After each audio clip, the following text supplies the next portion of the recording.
on the agenda is Grayson, NC Fire Chief Consulting. Thank you for being here and thank you for all the work you've done for us, both of you. And take it away. Absolutely. Thank you all so much for allowing us to be here today. And we commend you for commissioning this work to look at the fire service in the county.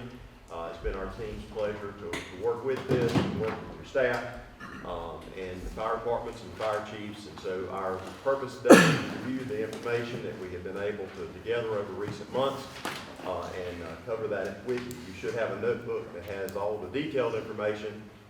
We'll go through a summary of that, kind of a high-level overview. Our group is focused completely on North Carolina. Most all of us are recently retired fire chiefs here in the state, and we have a great team of people. Our strength is our team. We serve as the League of Municipalities Fire Consulting Provider and the Association of County Commissioners Fire Consulting Provider. So we have actually had the opportunity to do a number of these types of reviews across the state. And the challenges that you're working with and facing, let me say right up front, are very similar to what other counties are facing across our state. I'm a retired fire chief from Greensboro, but I've been in the fire service in North Carolina my whole life. I started as a volunteer, still volunteer today, and many of the systems we work with are volunteer and combination systems. Chief Hutchins is with me today. I'll let him introduce himself in just a moment. Thank you, Chief Grayson. Thanks again. I'll echo what Chief Grayson said for allowing us to do the study. It was very insightful. I've helped Chief Grayson on a number of these. And great cooperation from your folks here in Surry County, and that's appreciated. Chief Grayson mentioned I've been in the fire services for a number of years. It's been about 15 years as a career or a combination volunteer fire chief. I worked for Forsyth Technical Community College for my career, managing the fire and public safety programs. And most recently, I ended my tenure in the fire services as the executive director for the North Carolina Association of Fire Chiefs. So thanks for having us, Chief Grayson. All right, we'll go through some information, and again, you'll have all the detail in your booklet, but we're going to try to touch on those things that are the key takeaways. Again, we work with the League as well as the Association of Commissioners across the state. We have a great team of folks. They're spread all throughout North Carolina. We have more than you see here, but this is some of our core members. They all bring really great talent to fire service across the state and have a lot of diversified experiences. Again, we work with municipalities and counties, literally Murphy to Manio across the state. And you know, one of the things we try to do is see what works well in one county and area in North Carolina, and try to see where there's similarities and opportunities to move forward. We are an independent third party. While we contract with the Association of County Commissioners, we are independent, and that's the model in which they like us to work in. In other words, we're not, we're able to come in and look at here's what the facts are, here's what the data is, here's what the numbers are, and here are best practices, and provide that to you as decision makers. You're the decision makers, you're the policy makers. Our goal is simply to try to give you better information to make decisions with. At the end of the day, that's really what our purpose in this is. You did a RFQ for this work, and you were looking to seek some recommendations on how to best move forward, and you wanted us to look at all the pieces and parts. And so just pulling this from your RFQ for us, you asked us to pull apart each of the components, and we have done that. Our team has looked at all of these pieces that we're going to go through today, and pulled them together, and hopefully some meaningful observations and recommendations. And so we are here to share that with you today. We're scheduled to meet with the fire chiefs on March the 11th, since this was rescheduled with the weather and those type things, but we are scheduled back to them on March 11th to give the exact same presentation to them on that date. And again, I want to offer appreciation. Your manager, who has been my point of contact with this, has been exceptional to work with, and we've also had overall some good cooperation throughout the fire service across the county and your county staff. So these are the key pieces. These are the core components of what we what we have been asked to work with and the pieces that we have tried to do as best analysis as the information allows us to. You'll see that I've chosen a pump panel on this because when you're operating a fire engine and you're charging one line or you're pulling a water supply from another, it really has to be coordinated. So when I show these different pieces, they all intertwine with one another. For example, if we're looking at the overall response time and there's time that's taken from 911 communications, it affects other things. So we recognize all these pieces kind of connect and correlate across the board. But these are our primary components and the way that we'll speak to them today, and this is the exact same way they're laid out in your book. So this is the order in which they go. You're going to hear a lot about time today, and we would not be doing our job if we didn't talk about time a lot, because you're going to hear us talk about time, the time it takes to get to incidents, the time availability for the next incident, all those pieces, because in public safety, I say here, seconds are our enemy. So in this example over here on the left, what this is really trying to show is that if you had someone right now that had a cardiac arrest, and right here in this room, excuse me, if we had trained people, which we're fortunate to have folks trained here today, but we had a defibrillator, we had trained people, the chance of survival for someone having a cardiac event is very, very high, 90th percentile and up. So if you're able to reach someone quickly, then you're able to make a positive outcome. With every minute that passes, that chance decreases. And that's what this chart on the left is trying to show, is every minute that passes, your chance of survival decreases. So time is very important. That's on the medical side as an example. Okay, so let's say somebody's having a cardiac event or choking or whatever it might be, that time is very, very important. This one on the right is showing what happens in a fire situation. So fire grows rapidly, and we'll talk about your housing stock and those kinds of things here in Surry County a little bit later, but fire still grows rapidly, whether it's old construction, new construction, there's some different variables there, but if you're going to have a positive impact in anyone that's going to be able to survive that fire, again, time is very important. If you're going to have a positive impact on saving structural loss, time, again, is very important. So I hope that's a takeaway for you today, is saying that time in what we do is important. So that's important for us to look at and measure for you as policymakers and decision makers. We did some stakeholder communication with your chiefs. We had some initial group session. They helped with a survey. Chief Hutchins went around and was able to meet with just about everybody face to face. They maybe did one on a phone review, but we did reach out and had great feedback from folks. We wanted to hear what they had to say. We take that information and then we put that back out to the firefighters in a survey, and we had a really good response from that comparatively.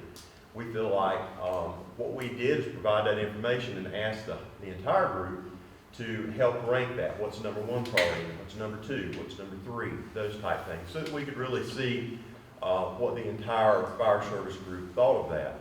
And that's just an effort to be inclusive. We wanted to try to be as inclusive as we could. We also did a resident survey for you, and you'll hear us talk about that today. It's an indicator. These are not scientific surveys. They're all indicators. But you had a very large number of your residents that participated in that, and we'll touch base on that today. And obviously leadership, hearing from your leadership across the county, that has been very helpful as well. So Chief Hutchins is going to talk a little bit about the feedback pieces. We want to give a touch base on those things that we heard the most, those things that the fire service personnel, chiefs, leadership, as well as firefighters said were most important. Chief? Yeah. To begin with, I'd like to say thanks to the fire marshal. Fire Marshal Ashburn, he was really instrumental in helping me around the county. We literally, and I don't say that loosely, we traveled the whole county. I think one day we started on the west side of the county and moved to the east side. We went north and south, so thanks to that, he was very instrumental. Also to the fire chiefs, they were They were great to work with. They were very candid in what they had to say. They were very open with information, and I felt that was a positive with it too. So those two things get out of the way real quick. Some of the positives that came out of the communication with the fire chiefs was the teamwork. They all felt that their automatic and mutual aid response was pretty spot on, top notch, great cooperation across the spectrum. Departments helping departments when they needed response or when they needed additional help, that was there. The working relationships between the fire chiefs was really a key component of what they said too. The chiefs interacted well and worked on that. And also part of the volunteers, their dedication to the individual departments throughout the county. And that speaks a lot that you do have that dedicated volunteer workforce. Some of the barriers, and I know that's a double-edged sword when we say you have a great volunteer base and a great relationship, but one of the things was the declining volunteers. And with that, that's resulting in the need for additional firefighter personnel. That's not just in Surry County. That's happening throughout the whole state of North Carolina and even throughout the country. One of the things we look at in the decline of the volunteer staff will happen. Either we let the calls go, we have no response, or we start hiring people to help us supplement that volunteer staff. And I think that's a growing trend. And that's probably a growing concern, not only here in Surry County, but like I said, throughout the country. How do we fill that void that's left by the volunteers leaving? Part of the other concerns here in Surry County were the variations in the funding levels across the county. And if you look at it, some of the comments I had when I spoke with them were the ones with the haves and the ones with the have-nots. There seems to be a varying level of funding there. Also, along with that was the additional need for firefighters to serve the county. And that funding would need to be increased to help support that. So what you've done in the beginning with the 5 is probably going to have to increase more because we see that decline in the volunteers. And then the other one of the key components there with barriers was communications with the commissioners. Sometimes they just felt like that they were out there doing their job. They were out there making things happen in the county on a day-to-day basis. And sometimes they didn't have that connection with you. That's sometimes that we don't look to you or you don't look to them. It's just one of those things that happen. And I'll stop with that and ask if there's any questions there. Is the volunteerism, obviously we hear that a lot, but I haven't, you've talked to the chiefs, all of them. Is it just certain departments or is it all of them? Or is it just, how would you describe that? Because we have had some fire chiefs in here that I recall last year that were saying that their volunteer numbers had increased a little bit and were pretty decent. I've heard that. So I was just curious.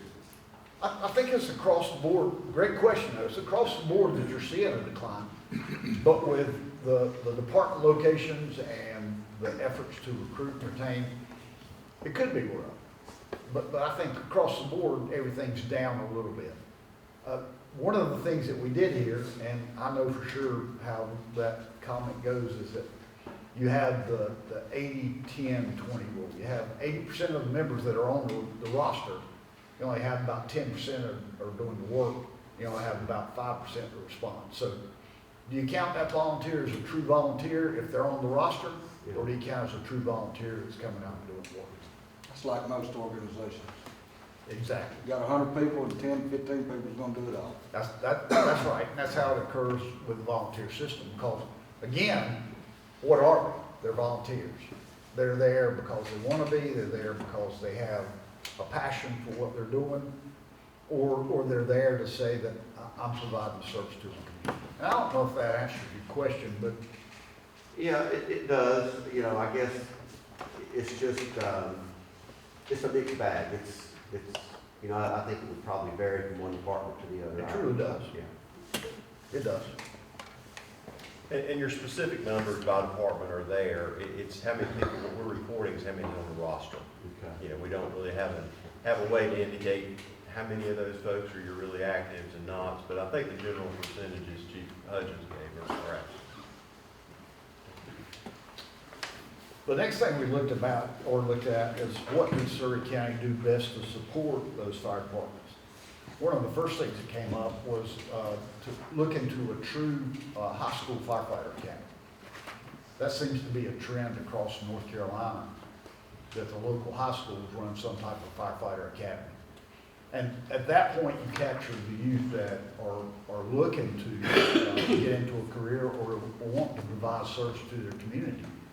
And they're trained through the local high school, and that's throughout the county. It could be 1, 2, or more high schools that are offering the program. I know the ones I'm familiar with, they have in certain pockets. They may have one in the eastern part of the county, one in the western part of the county, and one in the central part of the county. And those feed the volunteer departments outside of the municipal limits. It'll be the same thing here. And I don't think, and I'm gonna ask the fire marshal, there's no firefighter academy at all in the community college. It's all the community college. We come up to the community college, Right. they come out to the college and do the same training, they go back to school. And those are limitations with the community college on the age and some of the programs they offer. So the high school would be one way to do it. The other thing would be to provide some type of volunteer incentives. And I think that volunteer incentive is pretty limitless. It can be a tax break, it can be providing a free service to the county officers for the volunteers. It could be some type of monetary incentive that's offered, but some type of incentive to keep those volunteers in the department. And the other thing was greater outreach through the county website and providing more publicity on volunteering. That's like any other county throughout North Carolina. They rely on the county to help supplement what they do at their individual departments. And again, that's a mixed bag. We may have individual departments that do a really good job about putting a notice out for new volunteers, and you may have some that just don't have the staff or the capacity to do it. So that's across the board as well. And then again, the reoccurring thing was more involvement from the commissioners. They felt like that they would like to have your input a little bit more, or maybe have that session to where you could listen to what their concerns are on that ground level versus here's what we see at the level. So that's a pretty much a recurring thing there. And then we asked what type of funding system do you think would be the best in Surry County? And there were a lot of different variations on what the fire chief stuff would be the best. The recurring theme again was recruiting or providing more volunteer firefighters and supplement those with some career firefighters throughout the station. And with that, I'll stop and ask, or let you have any questions that you might have. Those were some of the things that we talked about when we met with the individual fire chiefs. And again, it was a great pleasure to talk to those individuals and learn more about their departments. We did, the last thing was a survey by the firefighters. And with the firefighter survey presented that 66% of the 114 respondents stated they were very satisfied with the overall quality of the fire service. Again, that's a reflection of what your department members do in individual communities. You have a great dedicated group of folks that provide the work in the individual department. Along with that, the firefighter survey presented that 61%, slightly up a little bit of the 114 respondents, they were very satisfied with the overall effectiveness. So we looked at the quality and the effectiveness, and those go hand in hand. If you have a quality group of firefighters, you have a quality run department, they're going to be a little bit more effective. They're going to be highly effective. Any questions with those respondents? So we did do a resident survey as well, and really comparatively, I'd say a very large number. One of the larger responses we've had from other North Carolina counties, but you had 314 people reply back into the survey. Again, not scientific, but just kind of gauging as an indicator for you where your residents About a third of the folks reported that they had had a service from the fire department in the last 5 years. But of all the folks that took the survey, about 65% said they were either satisfied or very satisfied with that quality. We asked a very similar question. And about 2/3 said that they were either satisfied or very satisfied with the effectiveness. So again, we're asking those types of questions to get a gauge on where your fire service sees themselves at, and then where your residents see themselves with the services being provided. So good news there, you had a very engaged folks within your community that participated in that.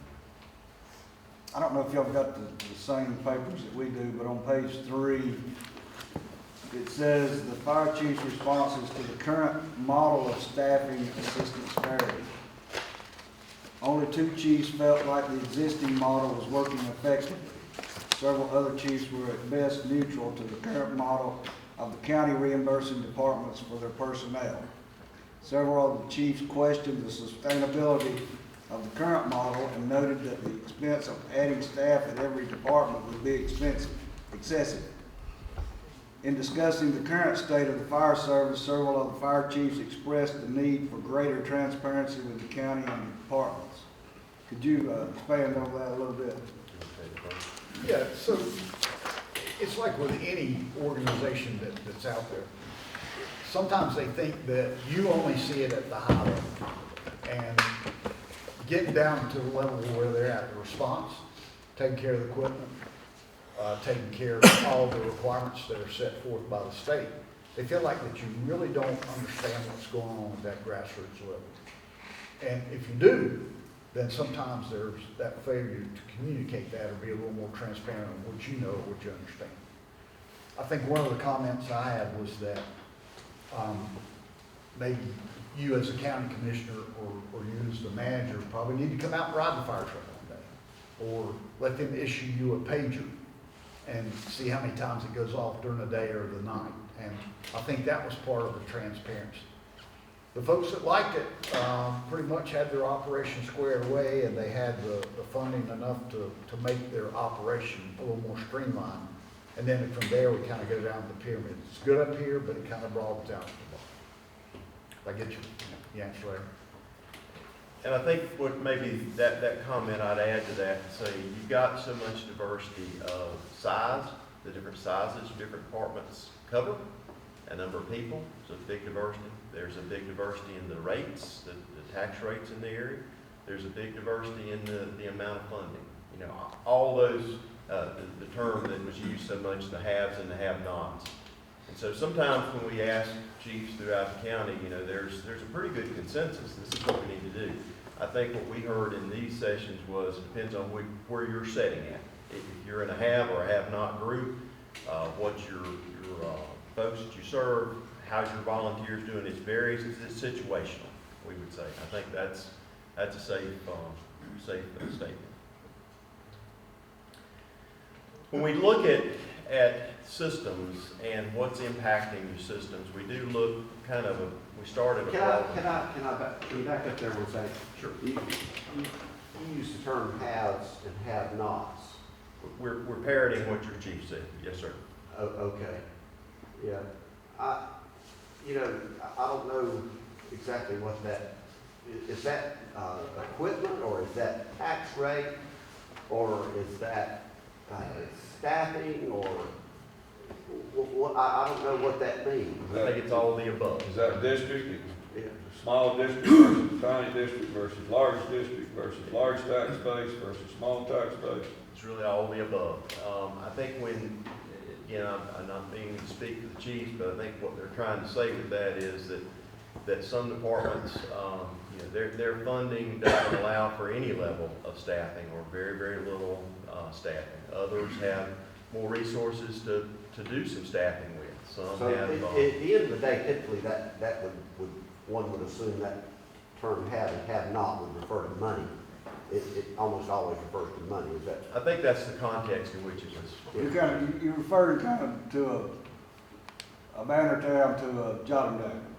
Very or, different. The funding and Well, volunteers, where it's located.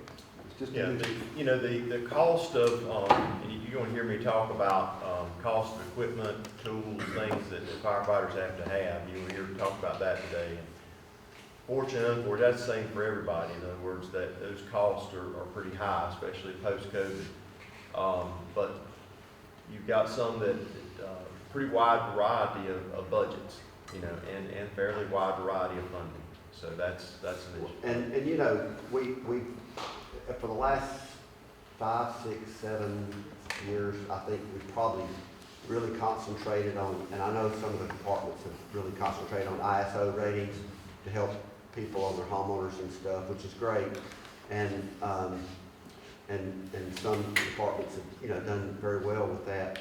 And honestly, I mean, we get fire chiefs in here and fire departments, the board of directors and stuff, that say, we absolutely do not want a fire tax increase. That is the last thing. We're not going to want it. We wouldn't take it if you give it to us, simply because we don't want our citizens to have that additional tax burden. And then the other spectrum of that is, even some of the more affluent fire departments that have a bigger tax base, are ones that have requested rate increases, that have, I guess you would say they are the haves. And the haves, I've seen request fire tax increases. And by the same token, I've seen the have-nots say, I don't want a fire tax increase. So, I'm not quite sure about some of that terminology there. Right. And we're really not generating that, we're just saying that's what the. Yeah, and I understand, yeah. And how you end up with a good outcome is have a good discussion, and I hope we can have that with our fire departments and our chiefs and with you folks. And so I think we've got a good start, so. And I think you're right when you talk about that mixed bag. Yeah. The mixed bag, kind of, when you open it up and lay it out on the table, it could be the same thing that you're asking, the haves or have-nots. Because if I'm a mixed bag fire department, I may need new apparatus. I may need to do enhancements of my station to include sleeping quarters or to include training areas. So if I don't have the money to do either, where am I going to put my resources? Maybe I have to put them back in the middle to my personnel versus let my truck go or let my station go. Well, and I don't claim to know a whole lot about it, but some of the volunteerism, some of the equipment stuff, and some of all the fundamentals that make up the fire department, I'm not so sure that the state of North Carolina, with all of their requirements and their hours of training and some of the things where the equipment expires and goes out of date and you're throwing away perfectly good equipment, I think there's just a lot of it is an outright scam by the manufacturers of some of this fire equipment and stuff that make out like some of it goes out of date and you have to replace this, that, and the other. And it hurts volunteerism because I'll tell you, young people today are having a time, as we talked about in here, making ends meet, much less volunteering hundreds of hours at a volunteer fire department when they're having to probably work 2 jobs and no telling doing what, keeping up babies and family. And so every little thing you weigh on top of their head by the state of North Carolina keeps adding up. And I don't, we're just lowly county commissioners here. We don't set all those rules, but the fire departments have to abide by them. And they definitely have an adverse impact. Yeah. On that. Yes, sir. Yes, sir. We do look at some of your demographics and what's happening in Surry County, because your emergency calls many times are dependent upon who you serve, right? What are your needs and why they are what they are. So Chief Blackley leads this work with us, retired assistant chief in Wilmington, and he actually teaches this type of stuff all over the country. But just a few things, your population has had a little bit of a slight decrease according to the data that we have over a period of time. But a couple things that we would flag to you that's related to emergency incidents is that your residents 65 plus, your residents with disabilities, your population that's in poverty, and your folks that are without health insurance, all of those you're a little bit higher than the state average in. And so, unfortunately, fire, just historically, any community, fire typically follows poverty. And so, it's sad but very true. And so when you look at those pieces of your community, you're a little bit higher than the average in those dynamics. And so that's a factor just for your awareness to make sure that you are knowledgeable on. The positive side of that, though, the other piece is we look at your ownership. Who do you have primarily owner-occupied residences? Do you have rental property primarily? What's the mix of that? You have more owner-occupied than the state average, so you have less rental property. And that's typically a positive thing. So you have people who own their home, they typically take good care of the home, those type things versus rental property, or especially in so many of the growing areas of our state, now multifamily apartments and multifamily units. So those are some positives that are occurring here in Surry County. The other piece that you depends on how you want to look at this. Your housing stock's a little bit older than the state average. About 2/3 of your homes were built before 1980. So in some ways you may look at that, well, they're homes after 1980, that's a differentiator because smoke alarms were placed in homes after that point. But at the same time, new construction materials that are used versus I think the proper term for that is legacy construction.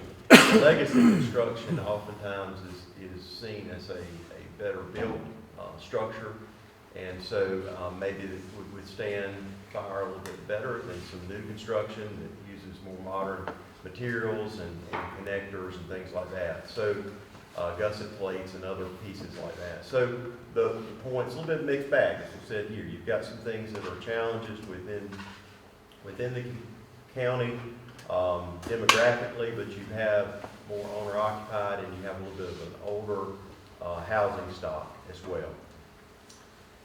A lot of this work that we look at is through the geographic information system. There's tons of information there, and we try to pull everything we can out that's got anything to do with fire emergency services. So we're going to take a quick look at some of this. Again, all the detail is in your larger report. Some we just simply want to show you to say we've looked at this, and here's what we see. You shouldn't see surprises here. Things like where are the people, where are some of the risks. They're going to be nearer to the municipalities. But hopefully we can show you some visuals of some information you may not be aware of as well. So a couple takeaways. This is a positive, and your county is covered overall pretty well from fire stations. We used a measurement here of a 6-minute travel time from a station, and the computer system can determine, well, coming up this road I can't go so fast. It'll tell me how fast, how I can travel in 6 minutes with a fire engine. We use put the data in the system to let it see the size and the dynamics of the equipment. So much of your county is within a 6-minute travel time from a station. You've got some remote areas and places that are not, obviously, but much of your county is, and so we think that is important. But you've got some variances, kind of like we were saying earlier, Mr. Chairman. You might say 83% is within that time, but you've got some of your districts that are 59, you've got some of them that are 94%, so it's a wide variety. But overall, your stations are well placed in the county. Sometimes we come in and look at, you've got one station that, on a clear day, you can about see the other one. And you don't have that situation. Your overlaps are rather minimal. You've got some, and overlaps are not always a problem either. But, you do have some opportunities for some closest station district alignment. You do have some, but they're not egregious. You've got opportunities to polish that and probably make that a little bit better. but they are not in poor shape by no means. We see some opportunities for some mergers, and you're going to see us talk about that a little bit later. That works when people want to do that, when two departments are willing to come together, work together. It's not an easy process, but as resources get tighter, as needs get higher, it is a direction many counties in the state are looking at, and you as policymakers and decision makers saying, you know, we would like you to look at this. Where are those opportunities? It's not everywhere, but there could be some that present some merger opportunities for some of your private nonprofit departments. One of those that we've begun a little bit of work with is the town of Dobson in central Surry. That is probably the greatest opportunity that we see that's there, and hopefully that can continue in a positive direction. We've had an opportunity to meet some with Dobson as well as central Surry, and the initial discussions were very, very positive there. We think there's some others that could benefit from that potential merger, and at least have a discussion about it. You know, is there a way that we can come together? Right, and one thing to keep in mind on the mergers, it's gonna be painful. There's no way around it. When you get two organizations that are trying to merge, the focus should be a better service and a better outcome of what we're doing the merger. But you're also looking at organizations that are individuals. You have an individual board here, you have an individual board here, you have two individual fire chiefs, and then you have members across the board that feel like in the merger we're losing our identity. So it's going to be painful. It's not going to be one of those things we can say, okay, we wake up this morning, we're going to do a merger, and by the next morning the merger's complete. If we've done that, then you probably need to write a book about it and put it on the market, because you'll do well. But let me ask you this, a merger is, and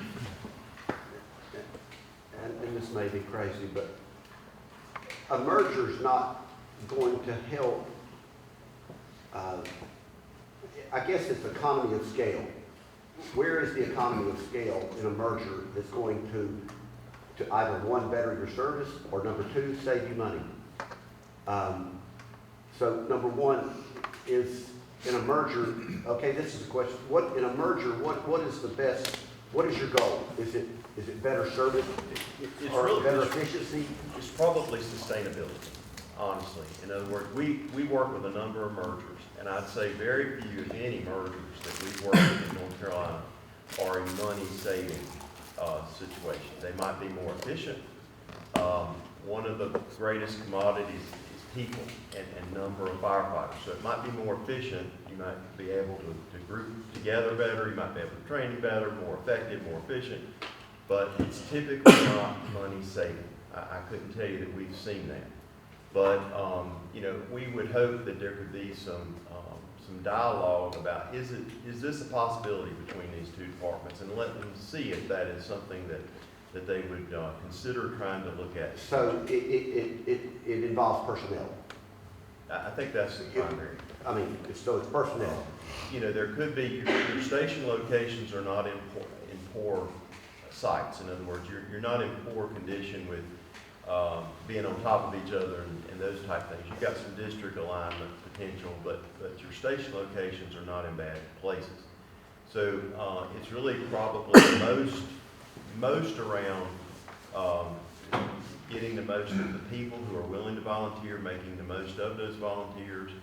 I think that's probably one of the biggest advantages to that. And if the focus is a better service, then I think that maybe that takes the center stage of what we do in the merger. If we're going to provide a better service to more people, more diverse equipment, better response time throughout the whole two departments that merge, or three, or however many the mergers are. Again, it's across the board. What are we going to do? Well, let me ask you this. All right, you say, well, it's not going to save any money. Is a merger going to cost more money? We typically don't see a lot of that either. You know, it depends on the department again. You know, they may have needs. You know, one department may not have the station facility to accommodate people, 24-hour operation thing to add. I mean, there can be cost, but it's, the cost really isn't the biggest driver. To you as policymakers, I think a message we're trying to say to this is encourage, and I challenge the fire chiefs here as well. I encourage you to look at it and see, is that something we could do? Does that make sense for us? Can we be better? Can we improve our service by doing that? We're working with a couple counties right now in other parts of the state that one department has not been able to answer calls. You know, they've not been able to meet the need. They've not been able to meet the demand. And in those cases, it's very public in the media. Iredell County, as an example, department that couldn't perform to what they needed to perform at. The county had to step in and address that. We're trying to say to you that we'd really like to see that be encouraged to look at, is there opportunities that we could come together and merge that would improve service and might help sustain the departments for a longer period of time. And so that's the intent behind that. And would paid personnel be part of that equation? It could be. And I think what we see much of, and we'll talk about when we hit the cost for you, that hopefully will be on your radar when you leave here. That's going to be a factor for you as decision makers to consider in the future is the cost of additional personnel. We're the messengers, so please don't shoot us with that. But at the same time, it's a reality. I think mergers are better achieved if you allow the departments to sit down at that level of the grassroots level and say, what do we need to do if we accomplish that merger? Versus somewhere like Mecklenburg County, as the city of Charlotte grows. I don't think there's a volunteer department down there that exists anymore. As the city grows, as municipals take on the department, what does the department have? There's nothing left. Well, the only fire department I can remember in Surry County that basically, you know, it kind of dissolved itself. We actually dissolved it because we canceled the mutual aid agreement. And I think it was in 2012. It was jotting down, and you know, the community came together at that time, and with the commissioners, and we worked together to rebuild that fire department. It was tremendous. As far as I know, they have a great fire department today. And but so there is some local attachment in a community to a fire department. I mean, It's a hub of the community. yeah, without doubt. I mean, so yeah, that would have to be a serious conversation. I mean, yeah. But addressing it before it become a problem, I think, is part of what we're saying there is certainly a consideration. With GIS also, just we look at where are hydrants, and you're also blessed to have a lot of what's called water points, places where you can get water from pond or other locations. So about 16% of your addresses are within 1,000 feet of hydrant or water point. So these are small. I know you can't see them, but they're in your books as well. But what I want to touch base with here is just to look at this, really focus this chart over here on the right. The point of that is that most of your counties is within 6 road miles of a fire station. You've got very few that's not. Those dark lines represent roads and where you travel from the fire station to someone's property. You earlier talked about the insurance rating in ISO. That's based upon that number. So because you do work with automatic aid, you're able to go that full 6 miles. And that does benefit your property owners significantly. And you have 6 departments today that are ISO class 9, but the remaining departments have what we would call an improved ISO rating. They have a better rating. And so, but regardless, you're able to cover most all of the county within that 6 road mile distance. Well, now, does substations count on a 6 mile thing? Yes. Well, now, Mountain Parks, I see that big road up there. Mountain Parks got a substation there at Devotion. And there may be places there just aren't roads. What you're seeing there is not necessarily a suburban flies thing. It's road distances. So. And State Road has got one up on 21 that we paid $50,000 for it. It actually sits in Wilkes County, but it's part of state road, which would cover, you know, a good amount of that. And the chart you see on the left is those geographic Okay. areas. That's your different districts. The one on the right is just looking at the road miles. That's important to know, you know, can we cover all this? Are there areas we can't cover? Many times we'll go into a county and there's places that people have homes, but they're not within that distance. So that really rises up as your constituents saying, well, we're not, you know, within 6 miles, so we don't get the breaks on property insurance. And so you do not have very much of that situation though here in Surry County. We look at the travel time. So this, again, I know this is small for you to see, but the dark gray is representing where you have a less than 6 minute travel time. That yellow shows 6 to 8 and the red or orange shows 8 to 10. So, you know, as you're looking, what can be covered within those parameters? We know that most all the counties within 6 road miles, but there's flavors of that, right? There's those that can be less than 6, 6 to 8, and then 8 to 10. But overall, your coverage throughout the county, certainly comparatively, is rather good. We look at where calls have occurred at. One of the best predictors of your future calls is where your past incidents have occurred. And no surprise to you here, this is going to be primarily around your municipal areas, right? Where more people are, your density. Most of your county is rural, less than 500 people per square mile. So those places where you have more population is where you're going to have more calls. And this looks at a you know, multi-year period of time, 6-year period of time, of where the calls, the warmer the color, the more calls, of what you see there. We look at land use risk as well, because what is commercial, what's residential, what is it planning to be in the future as well. Not only what it is today, but what's it planned to be in the future. And again, no surprises there. It's going to be primarily the higher risk are primarily going to be around the areas of where population is in the municipal areas. We mentioned that hydrant coverage earlier, just a quick visual of that. So this, we break this down department by department, and we look at the travel times and incidents within 6 minutes. So when we look at the entire county, that breaks down to an average of 83%, meaning that you can cover 83% within that 6 minute travel time. And overall, certainly comparatively, that's good. But it depends upon the district. And so this chart just shows the different districts. It'll show the incidents that this is based upon, what are the square miles and all those pieces. The chart over on the far right-hand side looks at the travel time coverage within 6 minutes. So it varies some by department. But, you know, looking at the whole system, right now you're about 83% within that 6 minute travel time. So that is overall certainly comparatively rather strong. So then you got on the other side, you know, from Fairview to Elton, you know, you got a 6 mile stretch right there. If you straighten it out, it'd be 10 miles. Right. So, I mean, that fire trucks can't go so fast. Right. And when this calculates, you know, it looks at the way the road goes, right? And some of those will have speed limitations, so that's looked at, the computer looks at it that way too.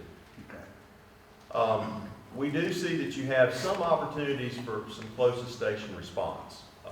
Again, it is not egregious by no means, but there are some that we look at your current model where it is today and say, well, if you were to get the closest station, what would that look like?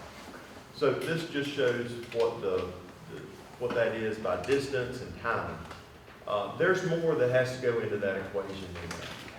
You know, sometimes the two departments looking at, well, here's this boundary, does this make sense? This is what it's always been, or is this what it's been for many years? Is this the right place for that to be? Many times it's good when that can be a natural barrier between those districts. That's always helpful.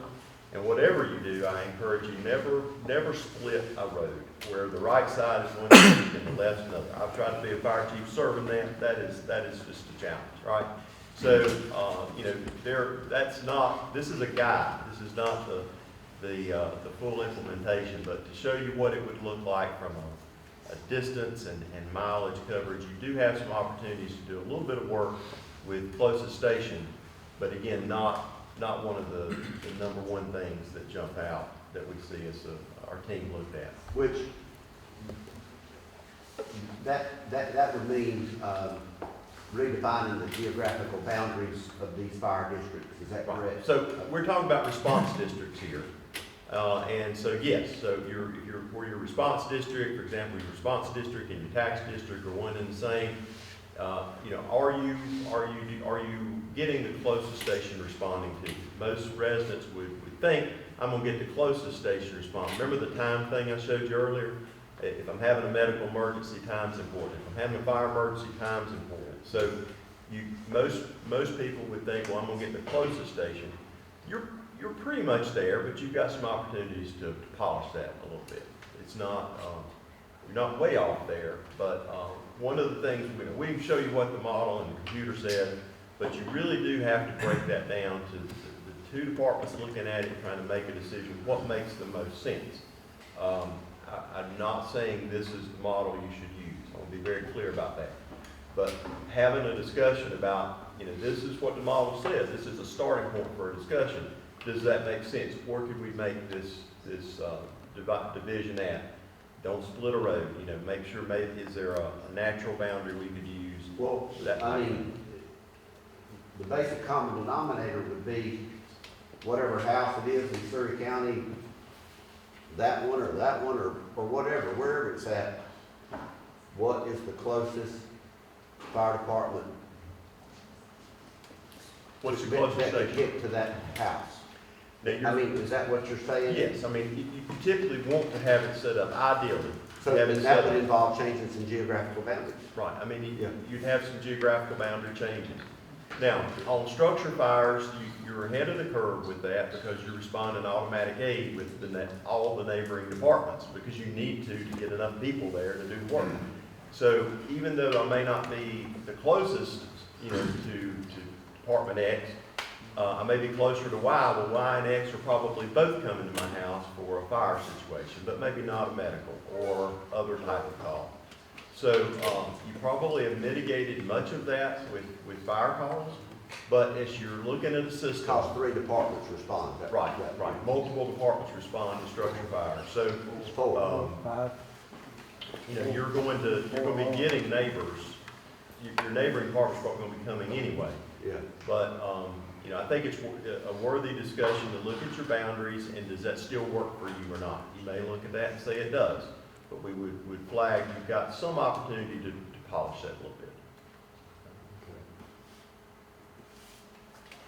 So we look and show what that would be. Again, I'm going to emphasize one more time, that's based upon the mileages and distances and things like that. There are other pieces that need to go into that equation, and municipalities can be into that equation potentially as well. But we just show you here strictly on the data, who would be gaining some area, who would be losing some area. And so that's just a informative type thing to give, again, hopefully having that discussion. Consider the map and consider these as indicators, not as a finite, this is what it needs to be.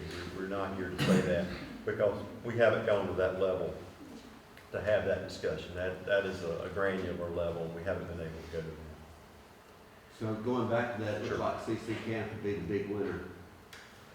Larger, about, They gained 47%. and these are about address points, so, you know, some of that depends upon, you know, how many, what your density is, how many houses you have. When we show those numbers, Yeah. that address point, that really is dependent. You might be in a rural area and it doesn't have very many homes. So, you know, what we're showing in numbers is address points, but not necessarily land mass. Does that make sense? Yeah, well, and those are the areas typically we have had the most growth in Surry County. I mean, whether it be commercial or whatever, like CC Camp and Pine Ridge and Right. downtown. Yeah. So it's, just remember, take this as an indicator, not as a, a finite type thing, but this will show you some potential. So when we look at response, the statistical analysis piece of this, we go back 6 years. With that, there is a high number of incidents, but we used CAD data. And every fire chief here in the room will say to you, CAD data, it has challenges at times because you're dependent upon the telecommunicator entering data and pushing the markers accordingly. There's variables in calls. There's a lot of issues with CAD data, but we don't have a central records management system that all the departments use. So we have to use CAD data when you don't have that, and you don't have that. So we have to use that. But CAD data can be a good indicator again. I know I keep using that word, but it can be a good indicator, and it kind of gets overcome when you look at the number of entries that you start looking at. So even after we filter out any of the outliers, we filter out many of those that are of concern, you still have thousands of calls that you're able to do some analysis on, that is a deeper level analysis. One of the things that stands out significantly for Surry County, and in comparison, part of our job is to say best practices and what's happening in other areas. But one of the things that stands out is no responses or non-responses. That we see more of that here than anywhere in the 20-ish counties in the state we've worked with. Now, some of that is related to medical calls. Many of those, most of those non-responses are medical calls. You've got about 7% that were fire, but the others we'll look at here in a moment with the exact number. But your contract with the current contract with the fire departments doesn't require that medical response. It says you can do that. If you'd like to do that, you can do that, but it doesn't require that. Okay, so when we look at the non-responses, it may be that the department doesn't participate in that program. You're going to hear from us a little bit later that we encourage you to try to get your hands around what is happening and have some periodic reports about non-responses so you can make more informed decisions. But your number of non-responses is pretty significant. About 36% of your overall calls that were evaluated were non-response. And those would basically be first responders from a fire department going to? You do have some fire responses. About 7% were fire non-responses. So, this department may not respond, but again, the others may be coming in from other locations as well. So 7% fire and 36%? I'll show you those numbers. Just I don't want to misspeak, so Yeah, I'll get okay, around to it. all right, I got it. No problem. But the piece that is a positive to you is that this is looked at through the entire county as a system. And if somebody asked you, one of your constituents said, what's our level of service? What kind of level of service do we get from our fire departments?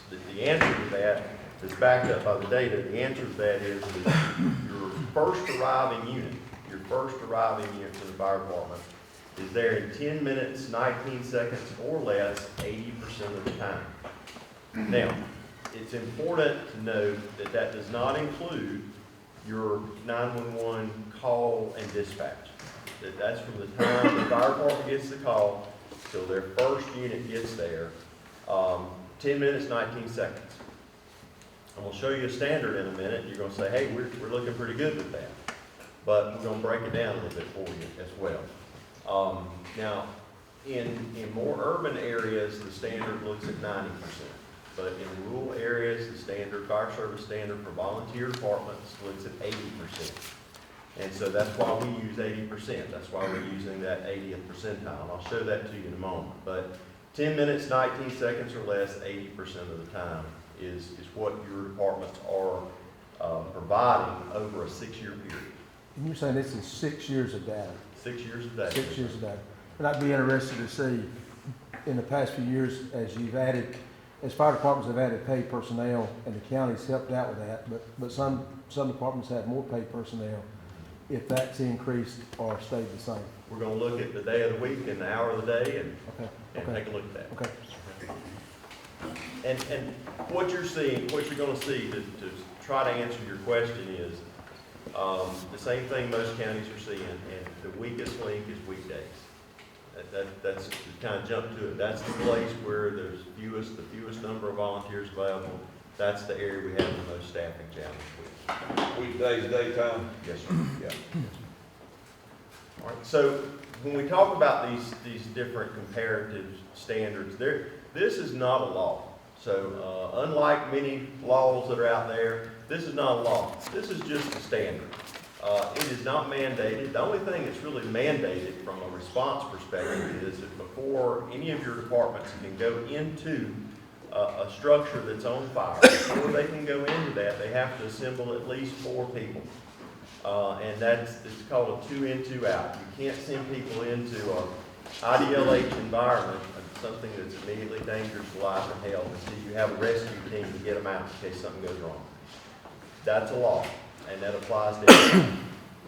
The numbers we talk about here are more of a standard. This is what is a industry standard, minimally accepted standard. And you're going to see as you look at this chart, it's broken down, well, what's urban, what's suburban, what's rural. And that rural is, where you're looking at less than 500 people per square mile. And you're looking at least 6 firefighters to respond in 14 minutes, 80% of the time. This doesn't include that dispatch time.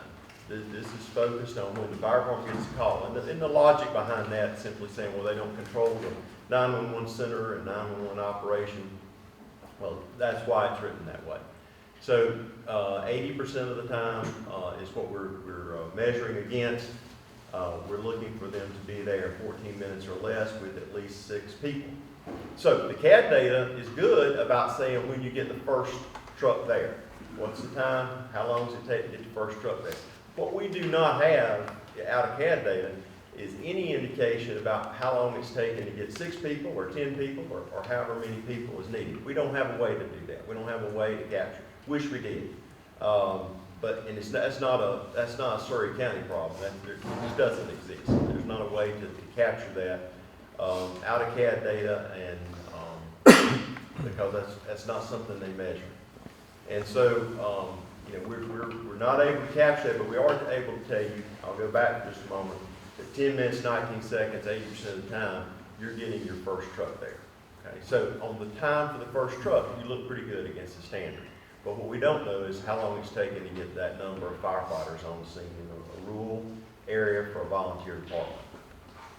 Now, Ms. Smith, when we talked about earlier, if Wes is having a heart attack right now, and I was dialing 911 and needing help, Ms. Smith's needing help and needing it quick.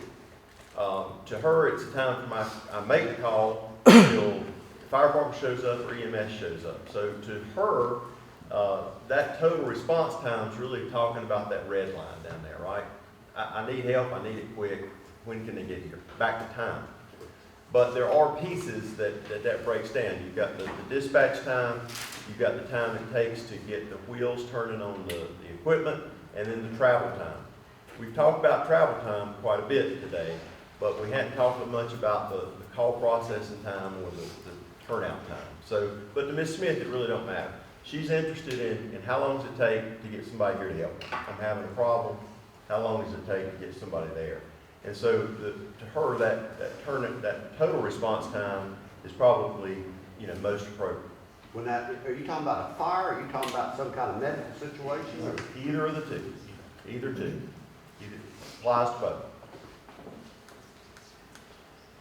So if I'm smelling smoke, seeing smoke in my house, I'm dialing 911. How long does it take the fire department to get there? What I'm trying to say is Ms. Smith probably is not saying, well, they got to answer the call, process the call, and enter the call. Then they got to set off the tones. Then they got to dispatch the department. Then the department has to get notified.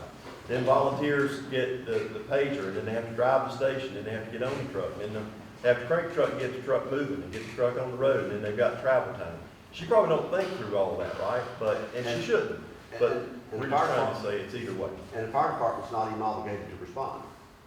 Not on medical, not by your contract on medical costs. Right, they're not even obligated to respond, that's EMS. Your current contract does not obligate. Yes, sir. Okay.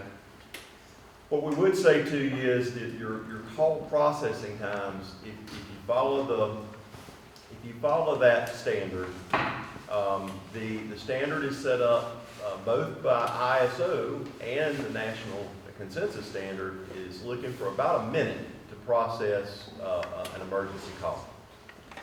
Answer the call, dispatch, get the call dispatched. Now, medical calls often do take more time, and that's probably what we're seeing here. We haven't, part of our scope wasn't to get that granular with it, but we're flagging to you that your call processing times are pretty high. What we're seeing over this year period, you'll see those bars, they are improving. So if we look left to right, you'll see that the times are improving. But we're, again, going to use that 80th percentile. Now, 911 calls are actually measured at the 90th, but we're showing the 80th here simply to keep it consistent with what we're talking about with fire departments. 3 minutes, 41 seconds. So other counties that we work with are probably more in the 1 minute, 41 seconds, 1 to 2 minute range. Your call processing time is longer than that in Surry County. We've included some information in your report that we encourage the manager to hopefully help use for this. We think much of that's around medical emergencies because you use a call protocol that says, well, what's the acuity of this call? What's the seriousness and criticality of this call? There are some ways to help expedite that. There's usually some ways to help expedite some of the technology potentially. But we flag to you that your call processing times, which are not factored into that 10-minute plus response time from the fire department, are longer in Surry County than some other locations.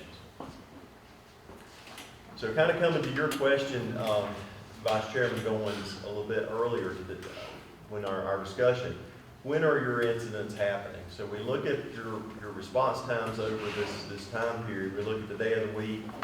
We also look at the hour of the day. So 9 a.m. to 9 p.m. is the highest 12-hour period of time. If you want to look at your 8-hour, that's about noon to 7. So it depends on, again, looking at your whole county as a system, not, individual. You can do that by individual department, but that's what this chart on the left is showing. You'll see this one again a little bit later.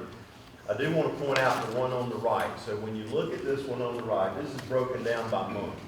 And over that 6-year period by month, what we're interested in is that little dotted line. And that's looking at what is the trend line. Is it going up or is it going down? What's the workload look like? What is the call volume over that period? What's your demand? What's your demand doing?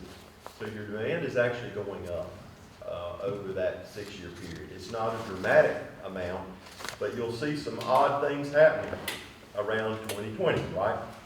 We all lived through that and know what we're talking about with the COVID situation. But even factoring in before, during, and after, your call volume overall is increasing since the 6-year period.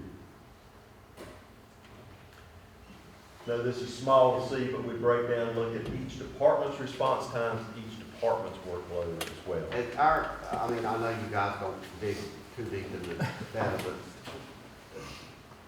our population has declined, and our call volume has increased. Call volume has increased, and that's one reason we looked at those demographics, because we had that question, why is call volume increasing? That's my question, why? So we don't have a finite answer for you, but we can say, well, your population 65 and older is higher than the state average.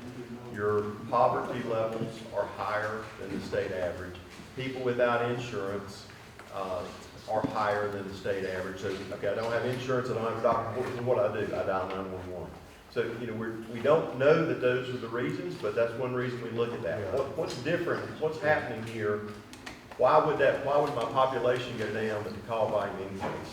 And that's really all we can bring to the table to you today. We don't know that as fact. We just would say that that's potential. Or maybe your interstates are handling more traffic, and the response to interstates are. I don't know, it's hard to wrap your head around all this stuff. I mean, really, It's a lot. You just don't know what is driving some of this stuff. I mean, I'd say it's aid in people's wellness. I mean, people are not as healthy as they were, Yeah. generally speaking. And so, talk about medical calls, I think those two things in a rural community are a big reason why. Yeah. We do look at each individual department, you know, I know I keep talking about, well, here's what your system's doing, but we do have data in there that looks at, well, this is what each department, here's their turnout time, here's their travel time, here's their response time by department, and by the type of call. So, again, not to delve into it, but let you know it's there, and we do look at it by that means. So, back to your question earlier, I wanted to be accurate with this. So, when we look at the responses by discipline, if you look at just the fire, you've got about 7% of fires that were recorded by the CAD system, again, at non-responses. Your medical was about 48, 48.38. So to answer your question, most are medical, and again, you're not requiring your contracting private nonprofit fire departments to respond to medical. But we want to flag that to you simply to say that's pretty high. That's higher than we've seen in other places. Should we, chart on should the we, right shows you should we the- require that? That's a decision you have to make. You know, do you have providers that are capable of doing that? Do you have volunteers that are at least the EMR, emergency medical responder level? And are they willing and able to do that? You know, can you provide that? And I guess my question on top of that is if we pay people, we're using taxpayer money. If we pay people, should we require that? If I answer that for what other counties have done, if you have paid personnel, I'm not aware of any county with paid personnel that's not providing at least the most critical medical emergency response. So medical calls are classified by acuity when they come in, and they get a letter assigned to them, A, B, C, D, or E. Each stands for something. Those D or E calls are the most serious. So even in very rural counties, we've looked at Bertie County, we looked at Greene County, Cleveland County, places that are overall pretty rural counties, they're responding and answering calls for those most serious medical calls, especially if they have any paid personnel. You know, if you're all volunteer and you don't have anyone trained to be a medical responder or EMT, then that presents another issue, right? But where people are being paid, that is typically what we would see. I know you're talking about fire safety here mostly today, and that's good, but you keep bringing up the percentages of no response, and it looks like a lot of those are in fact medical. Where you typically do these kind of studies, do you incorporate into that equation is it all revolving around fire departments, or do you look at things like EMS and maybe quick response units in those areas? We have in a couple of counties. We're doing a process for Burke right now that's looking at all public safety delivery. We've done that in Cleveland County, not many. So we haven't done very many of those, honestly, but the two are connected, sir. I'm just saying, if we're looking at one of our problems might be to address paid firemen, then, you know, somebody is going to get paid. I just wonder if we're trying to address the medical non-response as a major issue that we need to be aware of and on our radar that we And fire department's okay. and then we consider incorporating EMS and quick response units to those, if that is where one of our higher percentages are. I mean, I just wanted to know if you incorporate that in other areas. We do. We have a member of our team, Regina Crawford. She's retired Office of EMS, State of North Carolina chief, and she helps our team and does work with us on some EMS areas. And we certainly can look further at that. That's not what we've done here, obviously, but it's something you could consider. Yeah. It'd also be interesting to see, we do have some quick response units, not many, in some of our remote areas here. It would be interesting for me to see how that non-response ratio figures where in closer proximities to the quick response units that we do have now. That would be interesting for me to And look those are located in Shoals and Hewlin, is that right? Where, you are Yeah. Yes. You'd also have to incorporate the rescue squads and all that too, so. And we have looked at some aspects of that with regards to non-responses. In other words, we do have the data for your rescue squads for non-responses as well.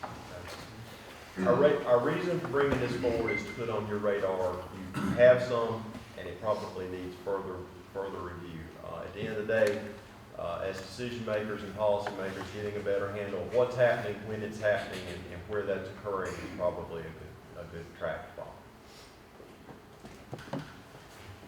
All right, we have broken down each department individually, so we've talked about the system here, but each department's got an individual sheet in your book about what their data looks like in that response category, and I just have ARETs here as because they were first, they get picked on a couple times here, but we want to make sure that is noted and that those are available to you department by department.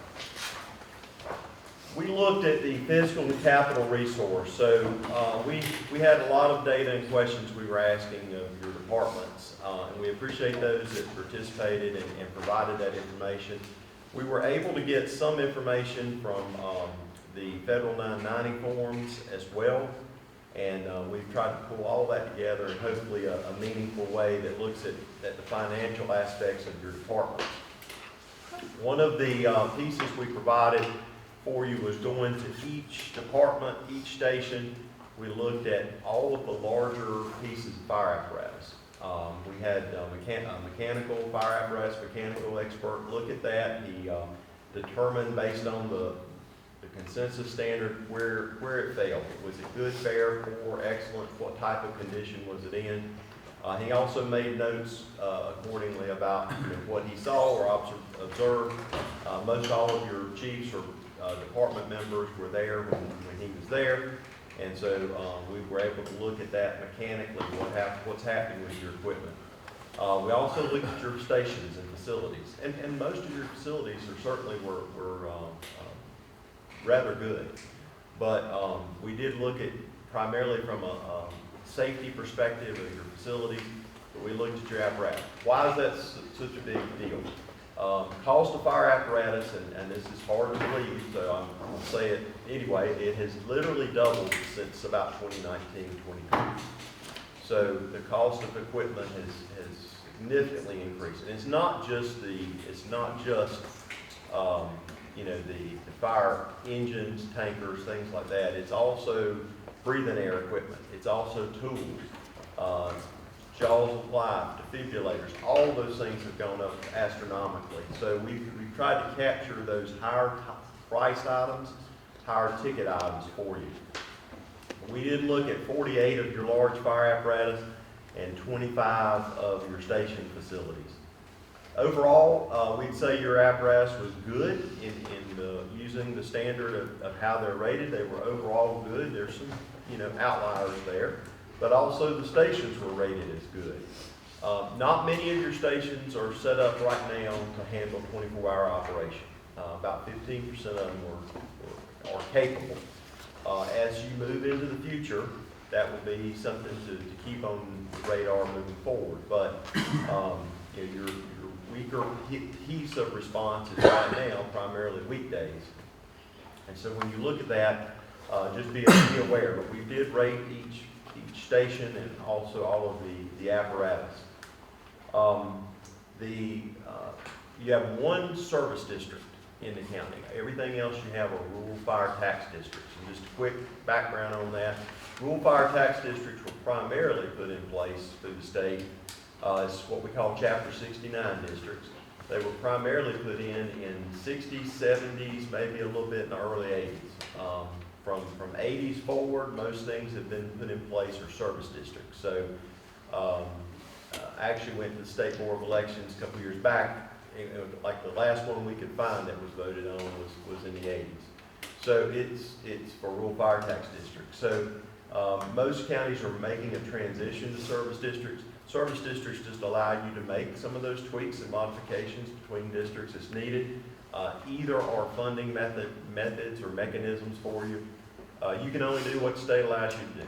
The state allows you to fund through general fund and allow you to fund through rural fire protection districts, and they allow you to fund through service districts. So those are the tools the legislature has given you to work with. Westfield's your service district, all the others are rural fire tax. You're currently from 3.7 to 11.1 in rates per $100 valuation across all your districts. As we talked about earlier, there's pretty big variance in the valuation, and there's also a pretty big variance in your coverage in square miles and also the people served. That's no surprise to you, but it's pretty distinct. So you've got a wide span of the different tax rates, the size, as well as the people served. Your income by your contracting fire departments varies from about $198,000 to $1.4 million. The average was $472,000. So looking across all of your departments. We just captured here what your annual operating budgets look like, 113 to 494. And 15 of your fire departments have debt service. So they owe money on apparatus, buildings, all the above, whatever that might be. But I would say that your annual debt service payments, when you look at the average, is under $70,000. So, you know, that is much less than we often see in other areas of the state as well. But that debt service is representing a third or a little bit more of the revenue that the department. We think that's good for you to know. Your personnel costs across your departments vary from 1% to 51% of the annual operating budget, and that's generally lower than we see in many other counties as well. If I give you a comparison, a municipal department is going to be somewhere around 87% salary and benefits, upper 80s, maybe even 90, depending on the department. Most of yours are operating in the 1 to 51. And so part of that is, our message to you is, look for ways to support your volunteer system for as long as you can. We see that your county's been blessed by volunteers for many years. You're blessed today. You can continue to be blessed in the future by having volunteers serve your county. The dynamics are changing. The number of people needed to support the volunteers is changing. But we do advocate keeping the volunteer system for as long as you can. And I think when you look at some of those numbers and fact points, it helps to articulate and hopefully understand them. The other piece we would say to you when we look at that apparatus, you've got about 35 of your large fire apparatus that's 20 years old or older. Now, again, there's no law that says you have to replace fire apparatus at 20 years. Some can last much longer than that. But we just flagged to you that the cost of fire apparatus and equipment is getting so high that that certainly should be on your radar as policymakers.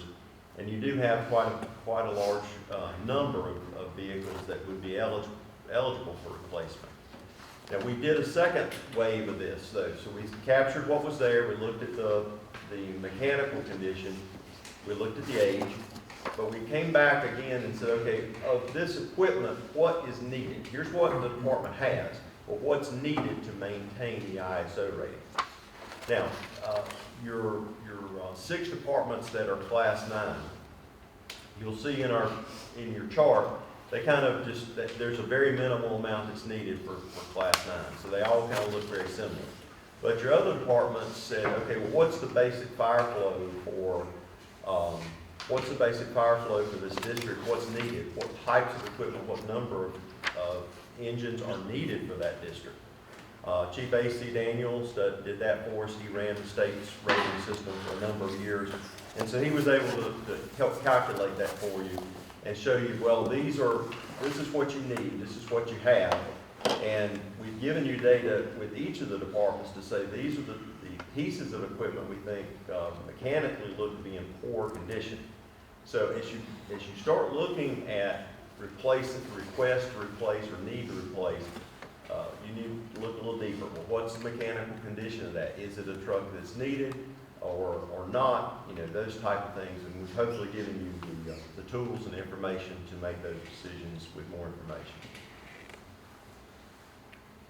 This is an example of what we did with each department. So we showed, this is what they currently have. Here's the condition. This is too small for you to see on there, but we've got a breakdown for every department. This is the age and the type and the mechanical condition and those type things. So we've got that broken down for each department. Also, this is the station facilities. This is the overall safety, but condition of the stations. Some of yours are excellent, very good, good, and the remaining ones are fair. You had none that they got a poor rating on that review. So opportunities again for improvement and enhancement. I think the caveat I would leave there is you do have the majority of your departments that aren't set up for anyone to be there on a 24-hour basis. So that's something to consider in the future. We looked at your staffing across the county. This top chart shows what's happening with your volunteers. So in North Carolina, we have been losing about an average of 3.5% of volunteers per year. Now that's a net loss. That means you've got new volunteers coming in, but you've got more of a loss by 3.5%. The good news at the state level is that in 2024, I just got these this week actually. In 2024, it has dropped to 2.5%. So we're still losing volunteers. It has slowed a little bit in 2024, but when we look at a larger time period, we still have a net loss of about 3.5%. This shows specifically Surry County, and I'll show you a chart in a moment that's your exact numbers. But you again, look at that trend line. You'll see that you are continuing to have a net loss of volunteers. This chart down at the bottom just shows by department your volunteer members. That's in the orange, and then you'll see the blue shows the number of paid personnel. Now, when you see those number of paid people, that doesn't necessarily reflect full-time people. That reflects the number of people that are employed or paid. We looked at that and translated it from the number of people to what does it mean in full-time equivalencies, meaning how many hours do they work, and if they work 2,080 hours a year, how many full-time equivalent personnel you have working in your fire service today, and that comes down to about 19. So that number diminishes from about 39 people to about 19 as a full-time equivalent. We show by department the staffing, total budget, and what's going to staffing. These charts over here on the right, this shows where you are staffing today, and the one over here on the left rather shows what you are staffing today. One on the right shows when your incidents are occurring. So that's another piece that we think is important to look at. Do you have your people working when the incidents are occurring? And so we provided that information for some other review as well.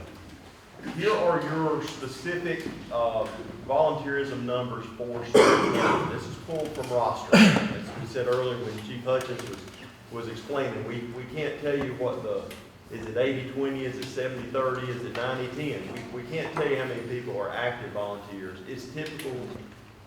In most places we go, we say we're really dependent, we'll go into a department, we're really dependent on these 8, 10, 12 people. Is that fair? Most of the time.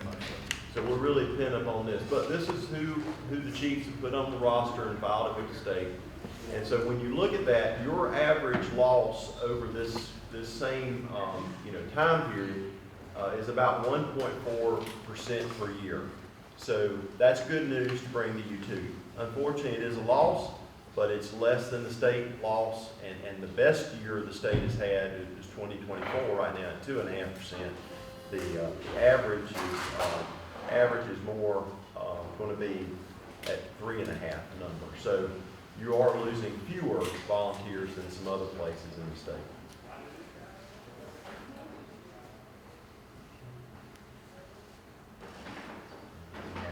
Here we go. Okay, so again, same chart you saw earlier. I just want to say to you again, that's not a law or a requirement. That's just what we're measuring against, because that's what you do for volunteer departments in rural areas. But what is you've got to have enough people to get at least 4 people on the scene before anybody can go into the structure. That is a requirement.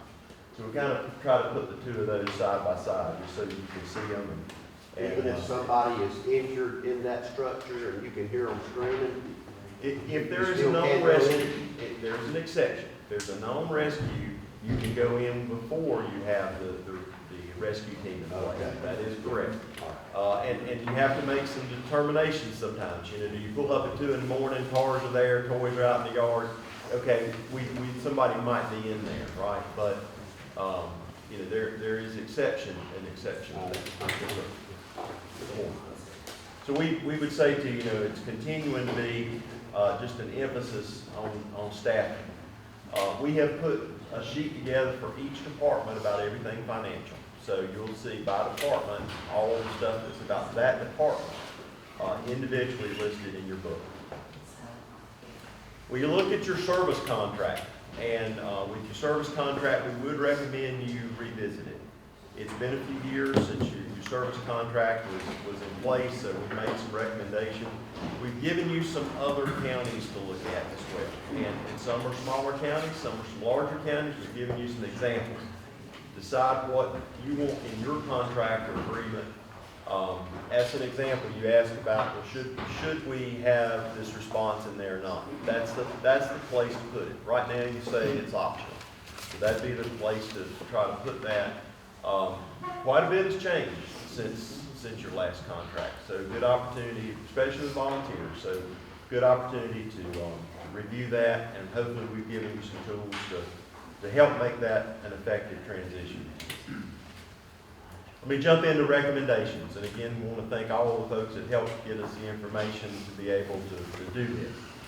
We'd say there's 3 categories and 3 areas. One is things are going to cost you more in the future. There's going to be an increase in funding needs.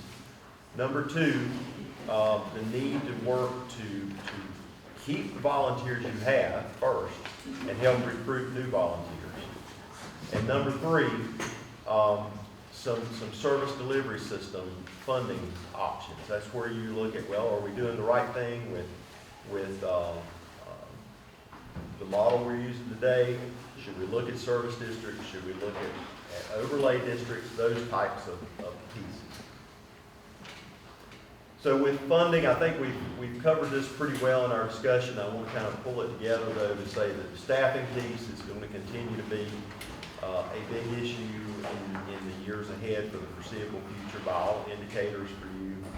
The apparatus will continue to be a cost issue for you. Your large capital, like your facilities and facility needs, will continue to be on the radar. And then even the operational equipment, the transition of air packs or tools, cost-wise, because they were becoming so significantly expensive, all of those should stay up on your radar for cost needs in the future. We give you quite a bit of information about volunteerism. We see opportunities that Surry County could have to help that. You heard some of them from the fire chiefs. We've added some to that as best practice. We've given you some short-term, long-term, mid-term, and long-term, kind of dividing it out over time with recruitment for volunteers. But again, I want to emphasize, try to keep the ones you have and then recruit more. We think that's the best method to follow. We do talk about having a centralized person to help with volunteerism. You've got departments all over the county, different places, different needs in different communities. But having a central person to look at one, any grants that might be available, 2, that could help with keeping up with what's happening with changes in volunteerism. If you have volunteers leave, why did they leave? Somebody to follow up on that. When there are opportunities with hopefully a high school program or other things that you have, having someone there. I know from personal experience in recruitment, you give what you put into it. We had a lot of challenges with recruitment, and until we dedicated some help there, we didn't get a lot of positive results. So, but when we did, we got positive results. I think the same thing could be said for volunteerism. That's not a need necessarily in our team's opinion for a full-time. It's just, it could be a part-time person that maybe a retired fire service person, maybe somebody that had special skill set, but to work with volunteers through the county to help encourage volunteers. Things like your website at the county, things like flyers or media, getting the word out, helping people understand this is the system that we've got today. But we put a few things, a few additional things here that may help, some of which Chief Hutchins covered earlier that we heard from your fire chief as well. All right, the third piece is looking at your funding options. So one of the pieces that we encourage you to look at, you're currently funding some personnel today, 5 positions you're funding that through general fund, and that's a viable method if you choose to do that from the county, as the legislature has given you that tool to use. But one alternative to that is looking at an overlay district, because your needs don't end with those 5 people. You're trying to look into the future. You're going to have more needs for staffing. And so one model is established in this overlay district to help fund that need, and it's a tool that's available to use in doing that. I don't know what an overlay district means. What, define that? So it's basically looking at all the unincorporated area, and any municipality that wants to participate in it, they can choose to participate or not. And you can set up a service district in that area. You mean a tax district? A tax district. Okay, that's how I understand it. Yes, sir, it's a tax district that could be dedicated to firefighter staffing and apparatus, equipment. There's a process you have to follow as commissioners, commissioners to put that into place. Well, that's basically what we have now, isn't it? I mean, we have these. You have all individual, all of yours are individual. Again, that rate varies from like 3.7 cents to 11.1 cents. They vary across all the areas. A model many counties are using or looking at is a overlay that looks at all the unincorporated area to help with funding the staffing needs. You can do it by the individual district. You don't have to do the service district model, but it's there and available to you. I'm just trying to make you aware of that. It's available to you to be able to utilize that funding model. This keeps you away from the draw out of the general fund to fund your personnel. Yeah. Overlay helps you with a larger pot, larger to draw from to expand your pay program or to help the departments or whatever. And that's why- citizens specifically know where it's going. They like to know where the tax. Yeah, it's kind of a dedicated purpose. In a service district, whatever you create it for is all you can use it for. Right. So it helps. One of the challenges sometimes with general fund dollars is if municipalities do not participate, they all pay into general fund. So that's one reason many counties have set up the overlays to just put in the unincorporated area. That's an example. And that's kind of why we were at. I think, we started the process, and then, how many more, can we afford? When you're drawing off of this side, you have a fire tax for each fire department, and then you're drawing off the general fund side. Instead of just keep throwing money at it, what do we need to do going forward? Have a plan. What do we need to do in order to make this sustainable? If you add another 250,000, we're at $500,000. Where do we stop with that? Exactly. I mean, what I'm saying, where do we stop? And we can't come with anything other than, we can't responsibly paint a picture for you that's going down. That as you plan in the future, that need is going up. Yep. Based on any indicator I've got. So we have to bring that to you, say, if you're planning, look ahead and say, what's the best model for us to use? We've put data, I've lost the power here, so I'll just talk through this. I know I'm standing between y'all and lunch, so I'll be quick in wrapping this up. But we do show you what other counties are doing, okay? And so we give you an example of that in the ways that they operate, they apply, and how they tax. Some do the county-wide, some do the same thing you're doing. There's 100 counties and 100 different ways to do it. Almost. So, one quick question, Yes, sir. we appreciate all the volunteer firemen, fire volunteers. In rural county, we wouldn't have any fire protection if it wasn't for volunteers. We understand that, we get it.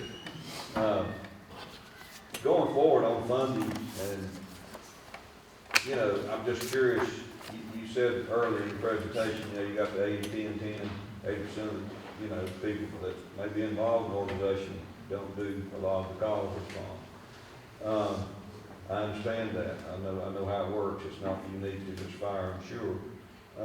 But are there any benchmarks in other areas you've worked and your recommendations on requirements or expectation or hopes that these departments with these additional funding and with some of our additional enhancement to that funding, and whatever that may or may not be, overlay districts or however we tend to address that?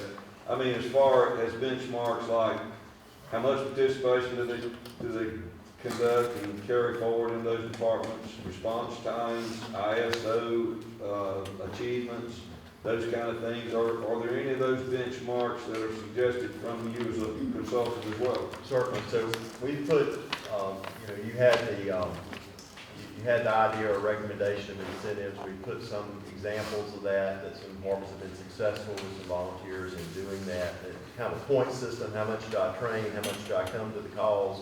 And getting some recognition for that in some way. So that is in there as well. The state requires 36 hours of training a year, and that's all that they require. So, but you could reward people who did more. I think realistically, it's really difficult for people today to give more time. If you're involved, and I know many of you probably are in other nonprofits or churches, those percentages aren't that different in other nonprofit organizations, right? But the difference here is that there is a minimum training requirement you have to meet to be able to be in the roster.